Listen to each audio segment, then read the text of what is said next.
வணக்கம். இன்றைக்கி நம்ம என்ன பார்க்குறோம் அப்படின்னா திருக்குறள். திருக்குறளில் ஃபஸ்ட்டு இது வந்துட்டு கடவுள் வாழ்த்து. அதில் ஃபஸ்ட்டு குறள் என்னது? அகர முதல எழுத்தெல்லாம் ஆதி பகவன் முதற்றே உலகு. எழுத்துக்கெல்லாம் எப்படி ஆங்கிறது தொடக்கமோ அது மாதிரி இந்த உலகத்துக்கு தொடக்கம் வந்துட்டு ஆதி பகவன் அப்படிங்கிறது தான் இதோட அர்த்தம். அப்போ இதில் அகர முதல எழுத்தெல்லாம் ஆதி பகவன் முதற்றே உலகு, இதுதான் நம்ம எல்லாருக்கும் ரொம்ப ஈஸியாக தெரிஞ்ச திருக்குறள். இதில் நம்ம போகும்போதே அறிஞ்சொற் பொருட்களையும் சேர்த்து பார்த்துட்டு போவோம். அகர அப்படின்னா ஆங்கிற எழுத்து, ஆதி பகவன்னா உங்களுக்கு தெரியும், உலகிற்கு முதன்மையான இறைவன். ஓகேவா? டக்குன்னு நம்ம ரெண்டாவது குறள் போயிடலாம். கற்றதனால் ஆய பயனன்கொள் வாளறிவன் நற்றால் தொழார் எனின். இதில் நம்ம இதுலேருந்து வருவோம். வாளறிவன் நற்றால் தொழார் எனின் கற்றதனால் ஆய பயனன்கொள் அப்படின்னு மாற்றிக்கிங்க. அதாவது வாளறிவன் அப்படிங்கிறது என்ன? வாளறிவன் அப்படின்னா தூய அறிவுடையவன், அதாவது இறைவன். இறைவனோட நற்றால் அப்படின்னா, நற்றால் அப்படின்னா நன்மை ப்ளஸ் தாள் அப்படின்னு பிரிக்கலாம். தாள்னா என்ன? திருவடின்னு சொல்லுவோம், இல்லை பாதம்னு சொல்லுவோம். சரியா? வாளறிவனோட திருவடியை தொழார் எனின், அதாவது தொழுகலை அப்படின்னா நீ படித்ததுனால என்ன பயன் அப்படிங்கிறது தான் இதுக்கு அர்த்தம். வாளறிவன் நற்றால் தொழார் எனின் கற்றதனால் ஆய பயனன்கொள். ஓகே, இப்படி பார்த்திங்கன்னா நெக்ஸ்ட்டு வந்துட்டு இதுலேயே இன்னொன்று வந்து பார்த்திங்கன்னா தொழார் அப்படிங்கிறதோட இலக்கண குறிப்பு நீங்கள் சொல்ல முடியுமா? இசை நிறை அளபடை இல்லை செய்யுளிசை அளபடை. அதுக்கு ரெண்டு பேர் இருக்குல்ல. இதோட இலக்கண குறிப்பு இசை நிறை அளபடை அல்லது செய்யுளிசை அளபடை. ஏன் இசை நிறை அளபடை? இங்கே தொழார்னு மட்டும்தான் வந்திருக்கணும். இங்கே இசையை இன்க்ரீஸ் பண்ணுறதுக்காக தொழார் அப்படின்ட்டு சேர்த்துருக்காங்க. அப்போ இது பேர் வந்து இசை நிறை அளபடை. நெக்ஸ்ட் வந்துட்டு மூணாவது குறள் பார்த்திங்கன்னா மலர்மிசை ஏகினான் மானடி சேர்ந்தார் நிலமிசை நீடு வாழ்வார். மலர்மிசை அப்படின்னா என்ன? அன்பர்களின் மனமாகிய மலரின் மேல் வீற்றிருப்பவன். மலர்மிசைன்னா அன்பர்களின் மனமாகிய, அப்போ கடவுள் பக்தி அதிகமாக உள்ளவங்களோட மனசில் உள்ள மனசை வந்து மலராக இங்கே உருவகப்படுத்தியிருக்காங்க. அந்த மலர் மேல் வீற்றிருக்கும் இறைவனோட திருவடியை, பெருமை பொருந்திய திருவடியை, மானடினா பெருமை பொருந்திய திருவடி சேர்ந்தார் நிலமிசை, நிலத்தின் மீது நீண்டு வாழ்வார், ரொம்ப நாள் வாழ்வார் அப்படிங்கிறது தான் இதுக்கு அர்த்தம். நெக்ஸ்ட்டு வந்து வேண்டுதல் வேண்டாமை இலானடி சேர்ந்தார்க்கு யாண்டும் இடும்பை இல. இதில் வேண்டுதல் வேண்டாமை அப்படின்னா விருப்பு வெறுப்பு. விருப்பு வெறுப்பு இல்லாதவன் யார்? கடவுள். கடவுளுக்கு விருப்பு வெறுப்பு எதுவும் கிடையாது. அந்த வேண்டுதல் வேண்டாமை இலானடி சேர்ந்தார்க்கு யாண்டும் எப்பொழுதும் இடும்பைனா இந்த இடத்துல துன்பம்னு அர்த்தம். இடும்பை இல, அதாவது விருப்பு வெறுப்பு இல்லாத கடவுளோட திருவடியை நீங்கள் சேர்ந்துட்டீங்கன்னா உங்களுக்கு என்றைக்கும் துன்பம் இல்லை அப்படிங்கிறாரு திருவள்ளுவர். நெக்ஸ்ட்டு வந்து இருள் சேர் இருவினையும் சேரா இறைவன் பொருள் சேர் புகழ் புரிந்தார் மாட்டு.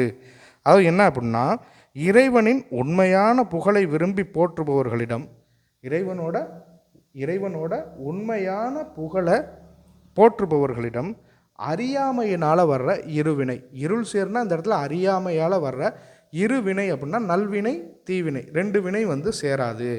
அதாவது என்ன அப்படின்னா, இறைவனின் உண்மையான புகழை விரும்பி போற்றுபவர்களிடம் அறியாமையினால் வர்ற நல்வினை தீவினை வராது அப்படிங்கிறது தான் இதோட அர்த்தம்.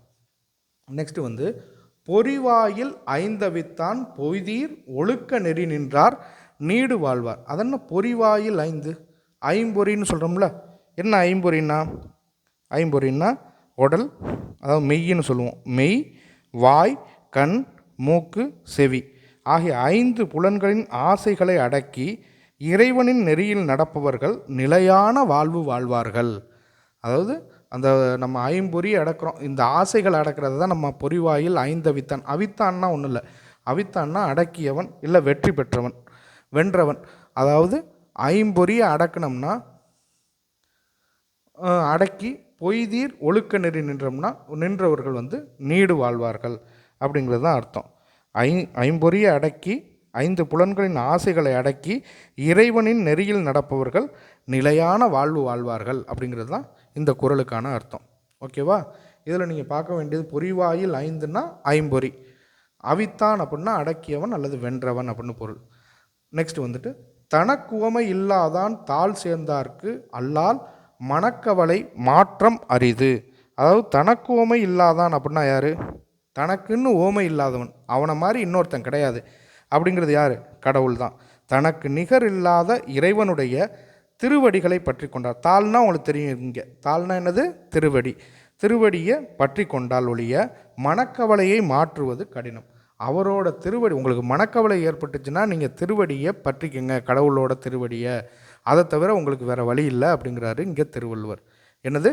தனக்குவமை இல்லாதான் தாழ் சேர்ந்தார்க்கு அல்லால் மனக்கவலை மாற்றல் அழுது. வேறு வழியே இல்லை உங்களுக்கு மனக்கவலையை மாற்றுறதுக்கு அப்படிங்கிறாரு. நெக்ஸ்ட்டு, அற ஆழி அந்தணன் தாழ் சேர்ந்தார்க்கு அல்லால் பிற ஆழி நீந்தல் அரிது. அதென்ன? அறவாழி அந்தணன். அறவாழி அப்படிங்கிறதுனா ஆழின்னு நம்ம படிச்சிருப்போம்ல, ஆழின்னா கடல், பெருங்கடல்னு சொல்கிறோம்ல. அதில் அற ஆழி அப்படின்னா என்ன இங்கே அப்படின்னா அறக்கடல் அல்லது தர்மக்கடல் அப்படின்னு சொல்கிறோம். இங்கே அந்தணன்கிறது, அந்தணன்னா நம்ம பொதுவாக ஐயர்களை வந்து அந்தணன்னு சொல்லுவோம். இங்கே அந்தணன் அப்படிங்கிறது என்னென்னா ஐயர் கிடையாது, செந்தன்மை. செந்தன்மை பூண்டவன் தான் அந்தணன். செந்தன்மை அப்படிங்கிறது கருணை. கருணைன்னா சமஸ்கிருத வார்த்தை, அதனால் இங்கே செந்தன்மை அப்படின்னு கொடுத்துருக்கோம் தமிழில். பிற ஆழி அப்படின்னா பிறவி பெருங்கடல். துன்பங்கிறது தான் பிறவி பெருங்கடல்னு நம்ம சொல்லுவோம். சரியா?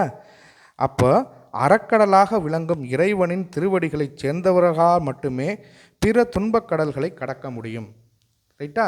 அறவழி அந்தணன் தாழ் சேர்ந்தார்க்கு அல்லால் பிற ஆழி நீந்தல் அரிது. பிற கடல், பிறவிக்கடல், பிறவி பெருங்கடலில் நீந்துறது அரிது அப்படின்னு சொல்கிறாங்க. நெக்ஸ்ட்டு வந்துட்டு அடுத்து 9வது குறள் பார்த்திங்கன்னா, கோளில் பொறியின் குணமிலவே என் குணத்தான் தாளை வணங்காத தலை. அதென்ன? கோளில் பொறியின் குணமிலவே அப்படின்னா குணமில்லாத பொறிகள். பொறின்னா என்ன? நம்மளோட உறுப்பு, அதாவது இயங்காத உறுப்பு. இதில் என்ன சொல்ல வராங்க அப்படின்னா, கேட்காத காது, பார்க்காத கண்ணு போல என் குணங்களை உடைய இறைவனை வணங்காத தலை எதற்கும் பயன்படாது. அதாவது என் குணத்தான் தாளை வணங்காத தலை. என் குணத்தான்னா இங்கே யார்? என் குணத்தான். என் குணத்தான் 8 வகை குணங்களை உடைய கடவுளோட திருவடியை வணங்காத தலை, ஹெட் இருக்குது பார்த்தீங்களா, அது வந்துட்டு ஒரு குணமில்லாத பொறி போல தான் அப்படிங்கிறது. கோளில் பொறியின் குணமிலவே, அந்த தலையால் எந்த யூஸும் கிடையாது. கேட்காத காது மாதிரி, பார்க்காத கண்ணு மாதிரி அந்த தலையாலையும் எந்த யூஸும் கிடையாது அப்படின்னு சொல்கிறாரு. ரைட். நெக்ஸ்ட் லாஸ்ட் குறள் பார்த்தீங்கன்னா, பிறவி பெருங்கடல் நீந்துவர் நீந்தார் இறைவனடி சேராதார். என்ன அப்படி? இறைவனின் திருவடிகளை பற்றுபவர்கள் பிறவி பெருங்கடலை நீந்தி கடப்பார்கள், மற்றவங்களால் கடக்க முடியாமல் தவிப்பாங்க அப்படிங்கிறது தான் இந்த குறளுக்கு அர்த்தம். அப்போ பிறவி பெருங்கடல் நீந்துவர் நீந்தார் இறைவனடி இறைவனடி சேர்ந்துருங்க, இறைவனடி சேராதவங்க பிறவி பெருங்கடலை கடக்க முடியாது அப்படின்னு சொல்கிறாங்க. இதுதான் இந்த கடவுள் வாழ்த்து. இதில் இன்னொரு சுவாரஸ்யமான விஷயம் என்ன அப்படின்னா, திருவள்ளுவர் வந்துட்டு இந்த கடவுள் வாழ்த்தில் எந்த கடவுளையும் அவர் குறிப்பிடல.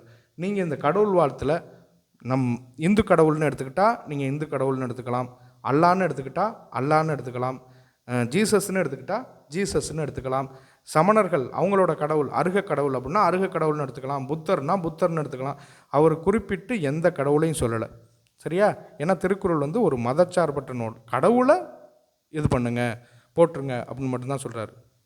ஓகே, பார்ப்போம் அடுத்த கிளாஸில்.